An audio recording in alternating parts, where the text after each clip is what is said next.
Chapter 2. Shortly before 10 the next morning, I stood with one small valise in front of Hammond's drugstore in Old Market Square, waiting for the Innsmouth bus. As the hour for its arrival drew near, I noticed a general drift of the loungers to other places up the street, or to the ideal lunch across the square. Evidently, the ticket agent had not exaggerated the dislike which local people bore towards Innsmouth and its denizens. In a few moments, a small motor coach of extreme decrepitude and dirty gray color rattled down State Street, made a turn, and drew up at the curb beside me. I felt immediately that it was the right one, a guess which the half-illegible sign on the windshield, Arkham Innsmouth Newport, soon verified. There were only 3 passengers, dark, unkempt men of sullen visage and somewhat youthful cast, and when the vehicle stopped, they clumsily shambled out and began walking up State Street in a silent, almost furtive fashion. The driver also alighted, and I watched him as he went into the drugstore to make some purchase. This, I reflected, must be the Joe Sargent mentioned by the ticket agent. And even before I noticed any details, there spread over me a wave of spontaneous aversion which could be neither checked nor explained. It suddenly struck me as very natural that the local people should not wish to ride on a bus owned and driven by this man, or to visit any oftener than possible the habitat of such a man and his kinfolk. When the driver came out of the store, I looked at him more carefully and tried to determine the source of my evil impression. He was a thin, stoop-shouldered man, not much under 6 feet tall, dressed in shabby blue civilian clothes and wearing a frayed gray golf cap. His age was perhaps 35, but the odd, deep creases in the sides of his neck made him seem older when one did not study his dull, expressionless face. He had a narrow head, bulging, watery blue eyes that seemed never to wink, a flat nose, a receding forehead and chin, and singularly undeveloped ears. His long, thick lip and coarse, pored, grayish cheeks seemed almost beardless, except for some sparse yellow hairs that straggled and curled in irregular patches. And in places, the surface seemed queerly irregular, as if peeling from some cutaneous disease. His hands were large and heavily veined, and had a very unusual grayish-blue tinge. The fingers were strikingly short in proportion to the rest of the structure, and seemed to have a tendency to curl closely into the huge palm. As he walked toward the bus, I observed his peculiarly shambling gait, and saw that his feet were inordinately immense. The more I studied them, the more I wondered how he could buy any shoes to fit them. A certain greasiness about the fellow increased my dislike. He was evidently given to working or lounging around the fish docks, and carried with him much of their characteristic smell. Just what foreign blood was in him, I could not even guess. His oddities certainly did not look Asianistic, Polynesian, Levantine, or Negroid, yet I could see why the people found him alien. I myself would have thought of biological degeneration rather than alienage. I was sorry when I saw that there would be no other passengers on the bus. Somehow, I did not like the idea of riding alone with this driver. But, as leaving time obviously approached, I conquered my qualms and followed the man aboard, extending him a $1 bill and murmuring the single word, Innsmouth. He looked curiously at me for a second as he returned 40 cents change without speaking. I took a seat far behind him, but on the same side of the bus, since I wished to watch the shore during the journey. At length, the decrepit vehicle started with a jerk, and rattled noisily past the old brick buildings of State Street amidst a cloud of vapor from the exhaust. Glancing at the people on the sidewalks, I thought I detected in them a curious wish to avoid looking at the bus, or at least a wish to avoid seeming to look at it. Then we turned to the left into High Street, where the going was smoother, flying by stately old mansions of the early Republic and still older colonial farmhouses, passing the Lower Green and Parker River, and finally emerging into a long, monotonous stretch of open shore country. The day was warm and sunny, but the landscape of sand, sedge grass, and stunted shrubbery became more and more desolate as we proceeded. Out the window, I could see the blue water and the sandy line of Plum Island, and we presently drew very near the beach as our narrow road veered off from the main highway to Raleigh and Ipswich. There were no visible houses, and I could tell by the state of the road that traffic was very light hereabouts. The small, weather-worn telephone poles carried only 2 wires. Now and then, we crossed crude wooden bridges over tidal creeks that wound far inland and promoted the general isolation of the region.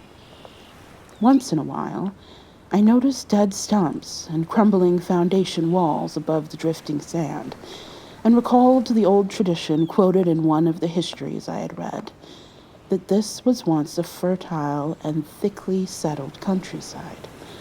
The change, it was said, came simultaneously with the Innsmouth epidemic of 1846, and was thought by simple folk to have a dark connection with hidden forces of evil. Actually, it was caused by the unwise cutting of woodlands near the shore, which robbed the soil of its best protection and opened the way for waves of wind-blown sand. At last, we lost sight of Plum Island and saw the vast expanse of the open Atlantic on our left. Our narrow course began to climb steeply, and I felt a singular sense of disquiet in looking at the lonely crest ahead where the rutted roadway met the sky. It was as if the bus were about to keep on in its ascent, leaving the sane earth altogether and merging with the unknown arcana of upper air and cryptical sky. The smell of the sea took on ominous implications, and the silent driver's bent, rigid back and narrow head became more and more hateful. As I looked at him, I saw that the back of his head was almost as hairless as his face, having only a few straggling yellow strands upon a gray, scabrous surface. Then we reached the crest and beheld the outspread valley beyond, where the Manox joins the sea just north of the long line of cliffs that culminate in Kingsport Head and veer off toward Cape Ann. On the far, misty horizon, I could just make out the dizzy profile of the head, topped by the queer ancient house of which so many legends are told. But for the moment, all my attention was captured by the nearer panorama just below me. I had, I realized, come face to face with rumor-shadowed Innsmouth. It was a town of wide extent and dense construction, yet one with a portentous dearth of visible life. From the tangle of chimney pots, scarcely a wisp of smoke came, and the 3 tall steeples loomed stark and unpainted against the seaward horizon. One of them was crumbling down at the top, and in that and another, there were only black gaping holes where clock dials should have been. The vast huddle of sagging gambrel roofs and peaked gables conveyed with offensive clearness the idea of wormy decay, and as we approached along the now descending road, I could see that many roofs had wholly caved in. There were some large, square Georgian houses, too, with hipped roofs, cupolas, and railed window walks. These were mostly well back from the water, and one or two seemed to be in moderately sound condition. Stretching inland from among them, I saw the rusted, grass-grown line of the abandoned railway, with leaning telegraph poles, now devoid of wires, and the half-obscured lines of the old carriage roads to Rowley and Ipswich. The decay was worst close to the waterfront, though in its very midst I could spy the white belfry of a fairly well-preserved brick structure, which looked like a small factory. The harbor, long clogged with sand, was enclosed by an ancient stone breakwater, on which I could begin to discern the minute forms of a few seated fishermen, and at whose end were what looked like the foundations of a bygone lighthouse. A sandy tongue had formed inside this barrier, and upon it I saw a few decrepit cabins, moored dories, and scattered lobster pots. The only deep water seemed to be where the river poured out past the belfried structure and turned southward to join the ocean at the breakwater's end. Here and there, the ruins of wharves jutted out from the shore to end in indeterminate rottenness, those farthest south seeming the most decayed. And far out at sea, despite a high tide, I glimpsed a long black line, scarcely rising above the water, yet carrying a suggestion of odd, latent malignancy. This, I knew, must be Devil's Reef. As I looked, a subtle, curious sense of beckoning seemed superadded to the grim repulsion, and oddly enough, I found this overtone more disturbing than the primary impression. We met no one on the road, but presently began to pass deserted farms in varying stages of ruin. Then I noticed a few inhabited houses with rags stuffed in the broken windows, and shells and dead fish lying about the littered yards. Once or twice I saw listless-looking people working in barren gardens, or digging clams on the fishy-smelling beach below, and groups of dirty, simian-visaged children playing around weed-grown doorsteps. Somehow, these people seemed more disquieting than the dismal building, for almost every one had certain peculiarities of face and motions which I instinctively disliked without being able to define or comprehend them. For a second, I thought this typical physique suggested some picture I had seen, perhaps in a book, under circumstances of particular horror or melancholy. But this pseudo-recollection passed very quickly. As the bus reached a lower level, I began to catch the steady note of a waterfall through the unnatural stillness. The leaning, unpainted houses grew thicker, lined both sides of the road, and displayed more urban tendencies than did those we were leaving behind. The panorama ahead had contracted to a street scene, and in spots I could see where a cobblestone pavement and stretches of brick sidewalk had formerly existed. All the houses were apparently deserted, and there were occasional gaps where tumbled-down chimneys and cellar walls told of buildings that had collapsed. Pervading everything was the most nauseous, fishy odor imaginable. Soon, cross streets and junctions began to appear, those on the left leading to shoreward realms of unpaved squalor and decay, while those on the right shewed vistas of departed grandeur. So far, I had seen no people in the town, but there now came signs of a sparse habitation, curtained windows here and there, and an occasional battered motor car at the curb. Pavement and sidewalks were increasingly well defined, and though most of the houses were quite old, wood and brick structures of the early 19th century. They were obviously kept fit for habitation. As an amateur antiquarian, I almost lost my olfactory disgust and my feeling of menace and repulsion amidst this rich, unaltered survival from the past. But I was not to reach my destination without one very strong impression of poignantly disagreeable quality.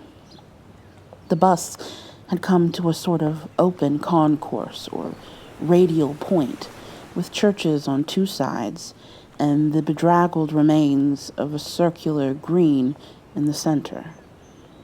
And I was looking at a large pillared hall on the right-hand junction ahead.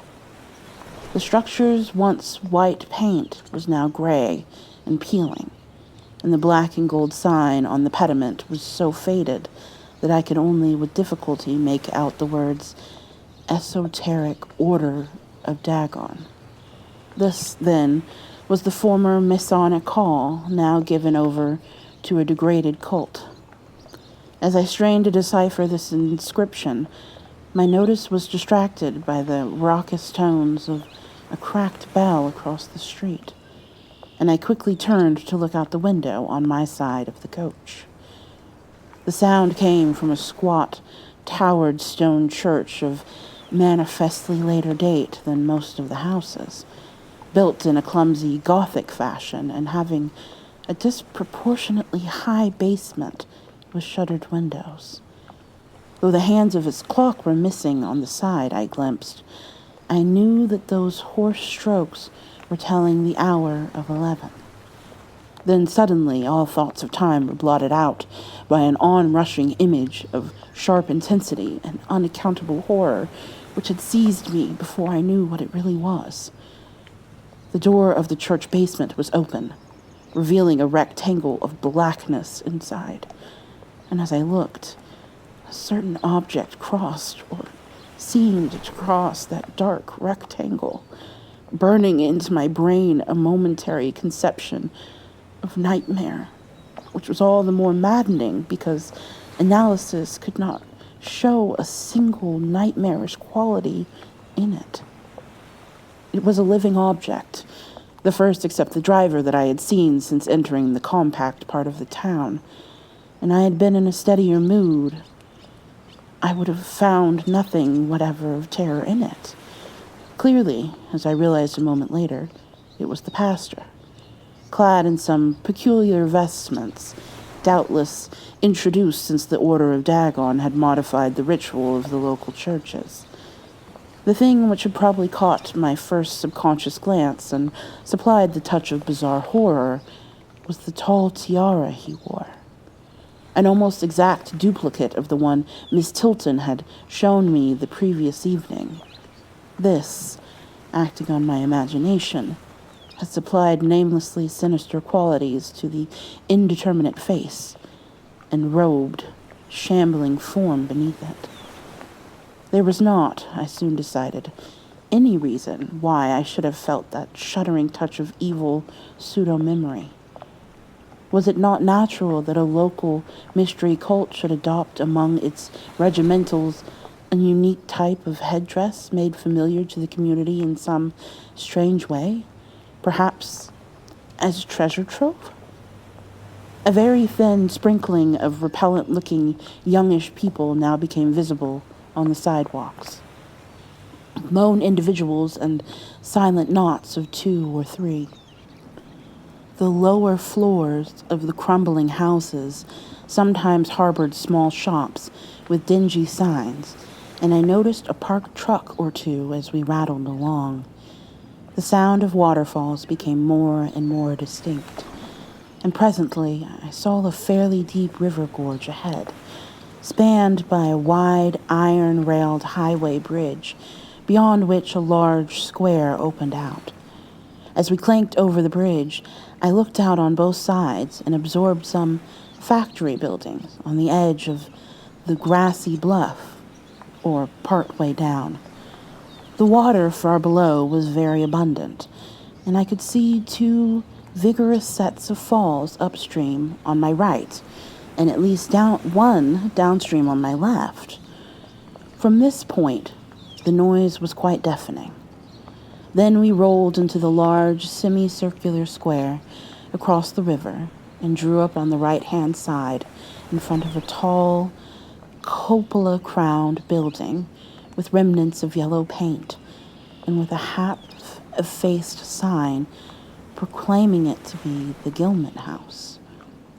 I was glad to get out of that bus and at once proceeded to check my valise in the shabby hotel lobby.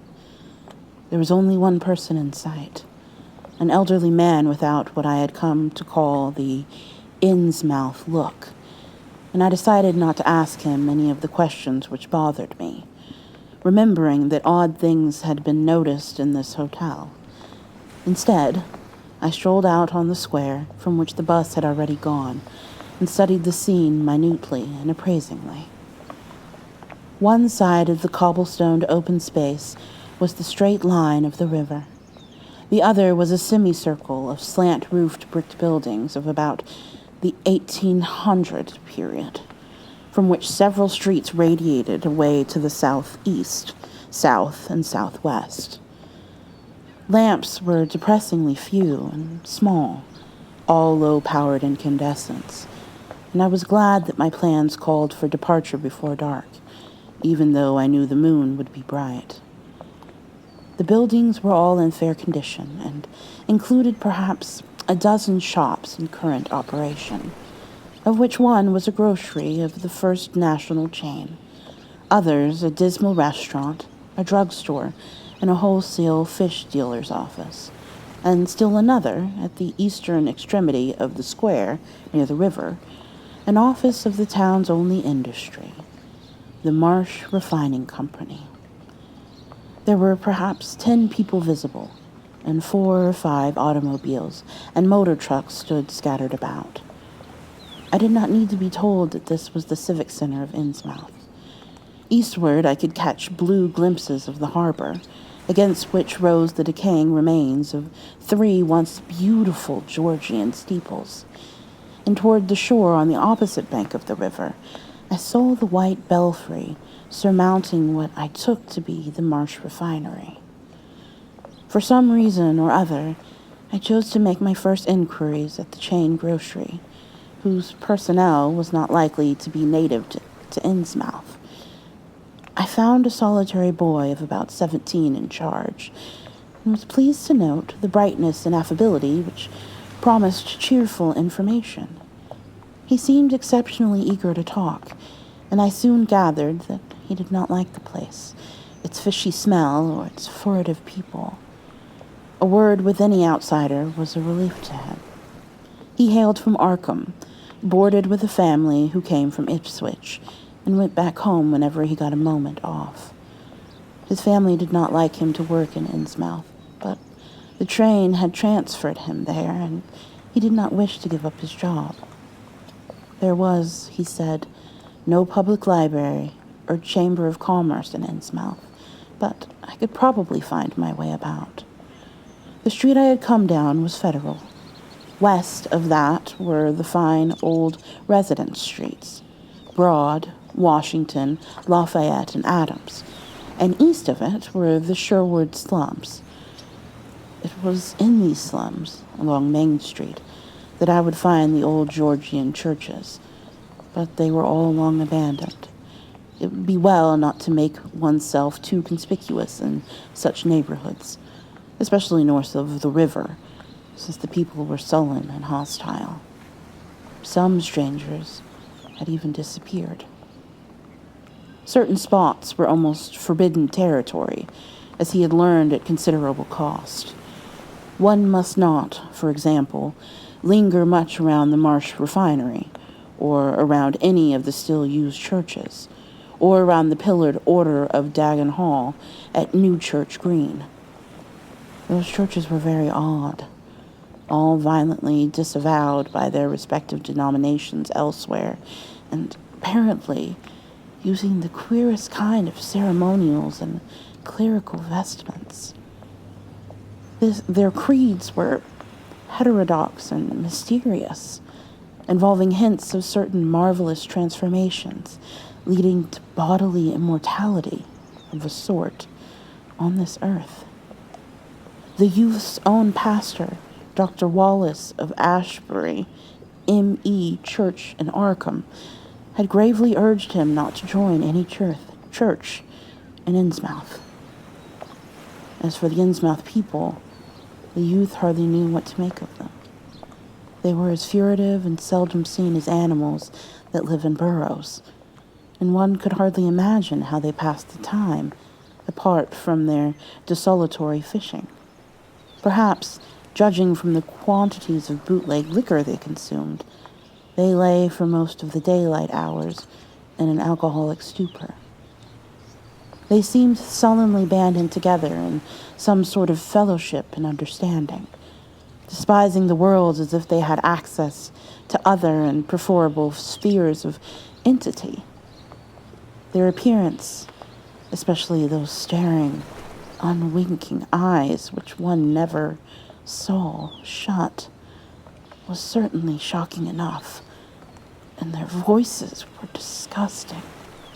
It was awful to hear them chanting in their churches at night, and especially during their main festivals or revivals, which fell twice a year on April 30th and October 31st. They were very fond of the water and swam a great deal in both river and harbor.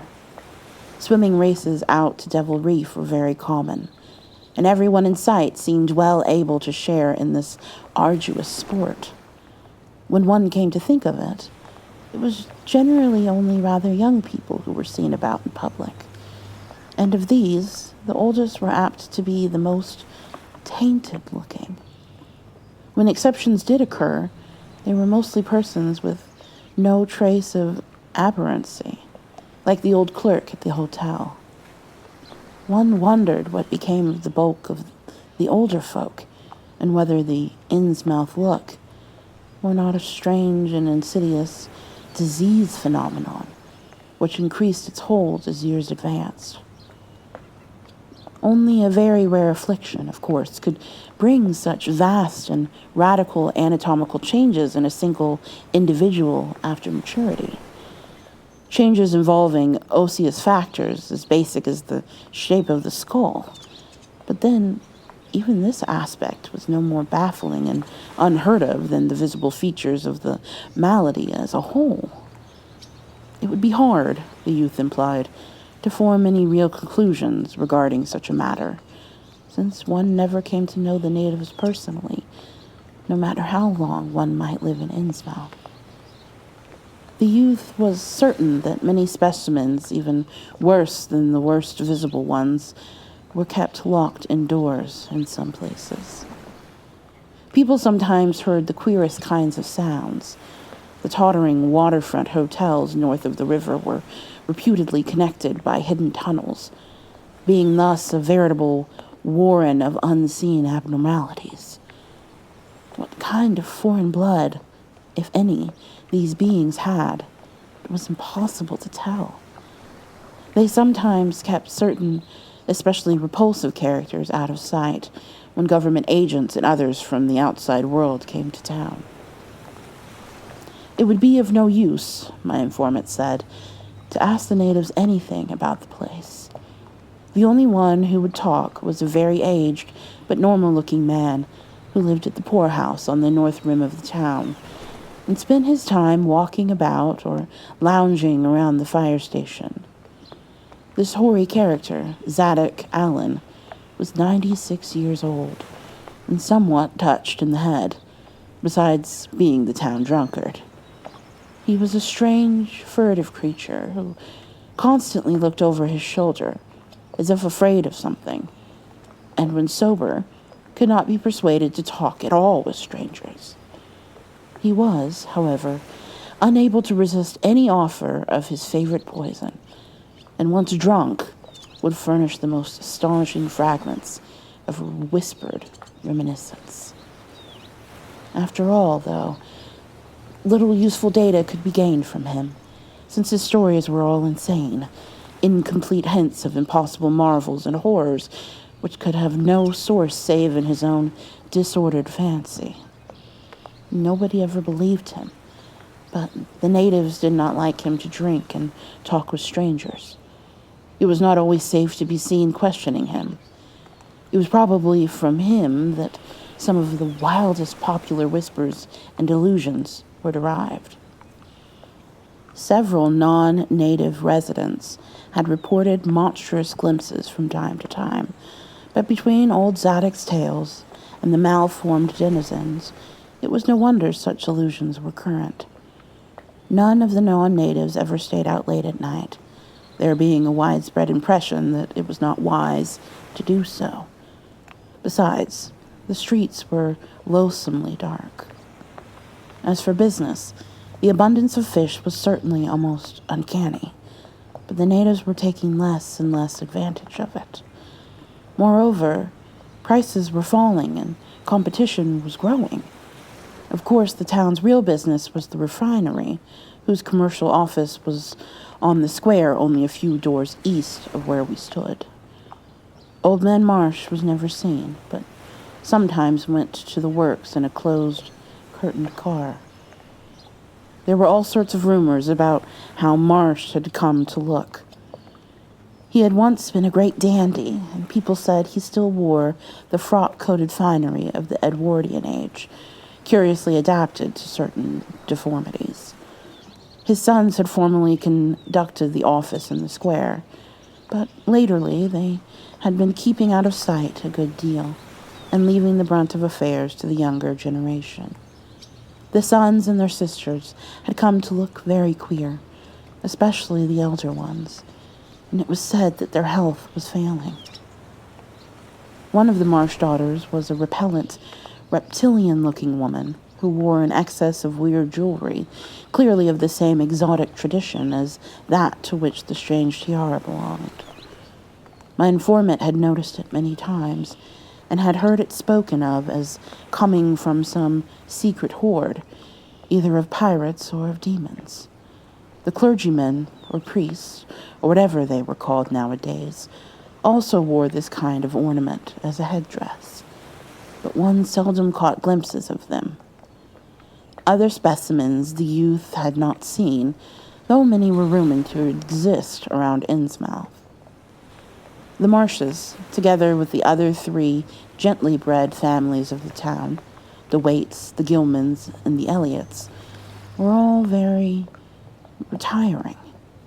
They lived in immense houses along Washington Street, and several were reputed to harbor in concealment a certain living kinsfolk, whose personal aspect forbade public view, and whose deaths had been reported and recorded.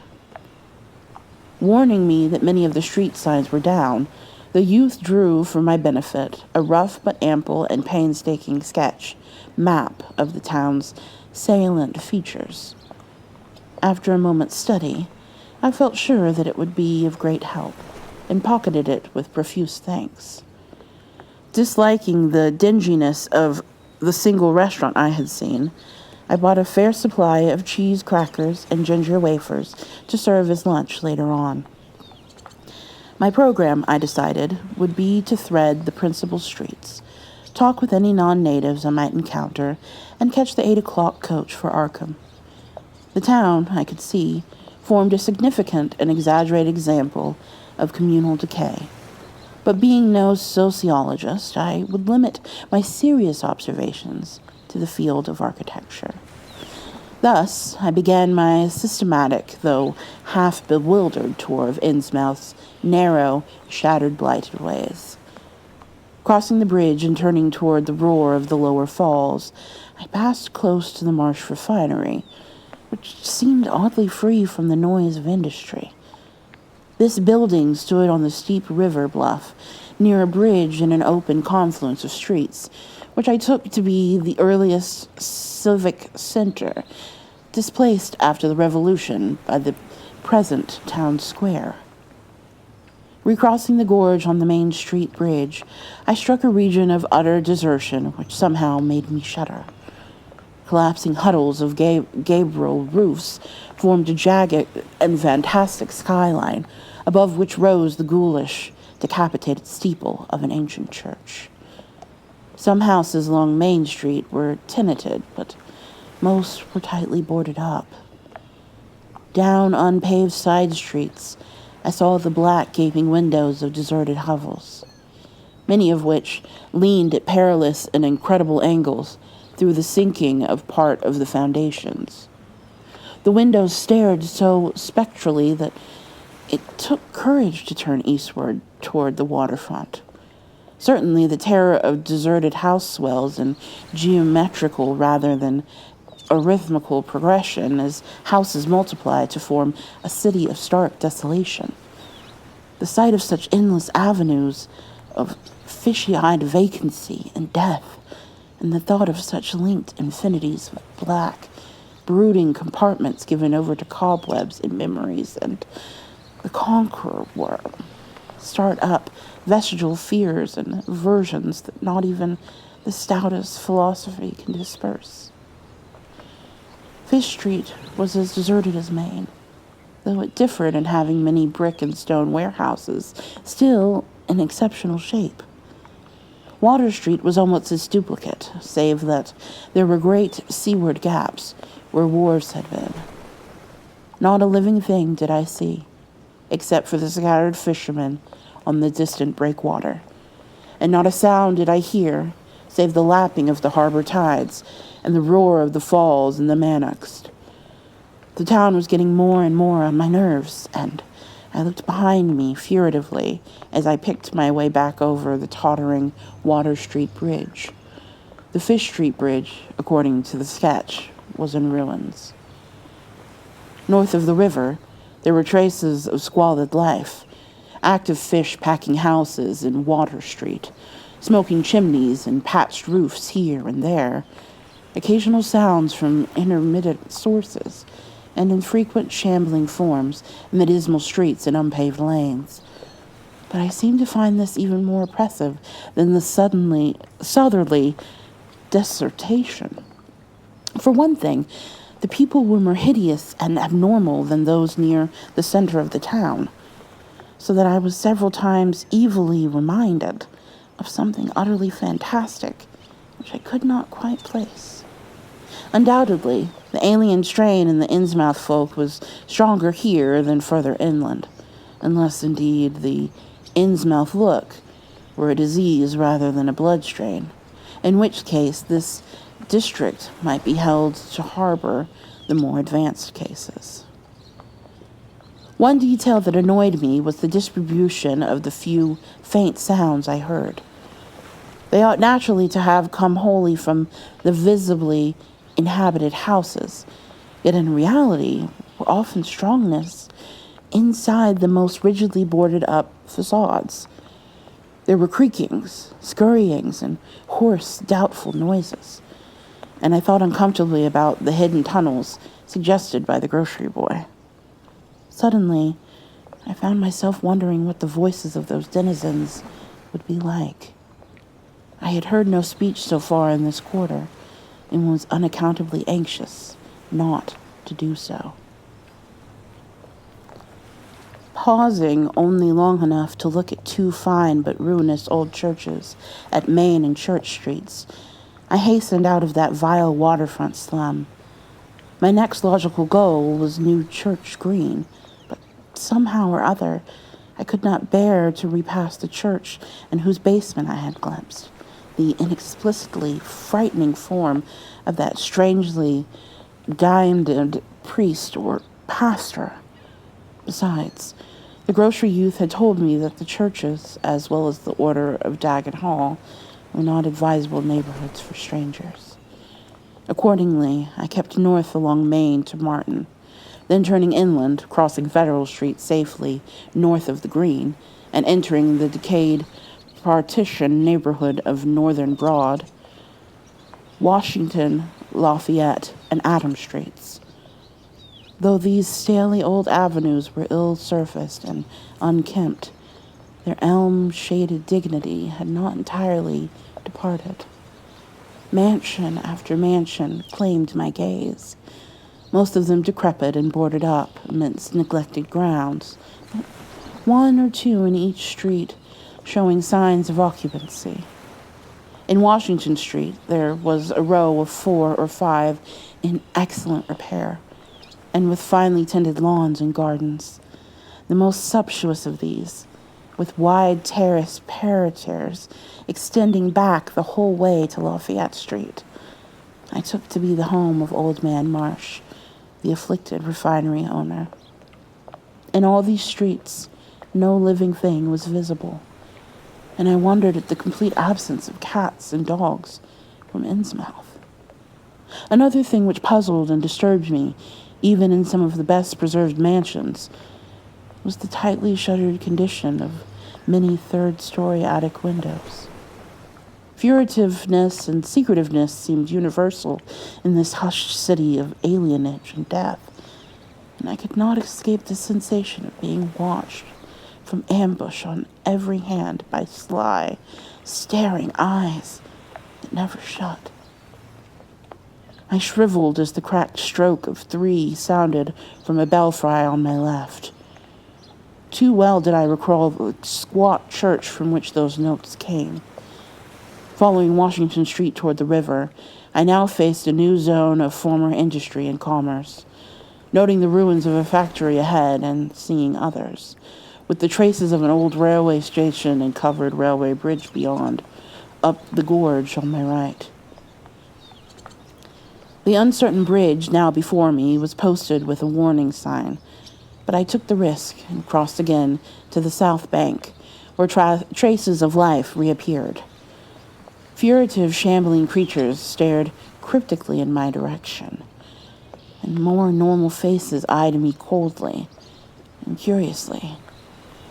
Innsmouth was rapidly becoming intolerable, and I turned down Payne Street toward the square in the hope of getting some vehicle to take me to Arkham before the still distant starting time of that sinister bus.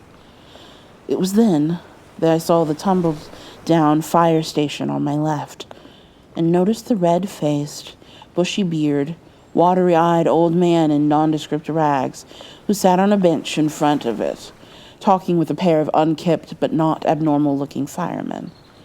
This, of course, must be Zadok Allen, the half-crazed, licorice nonagarian whose tales of old Innsmouth and its shadow were so hideous and incredible.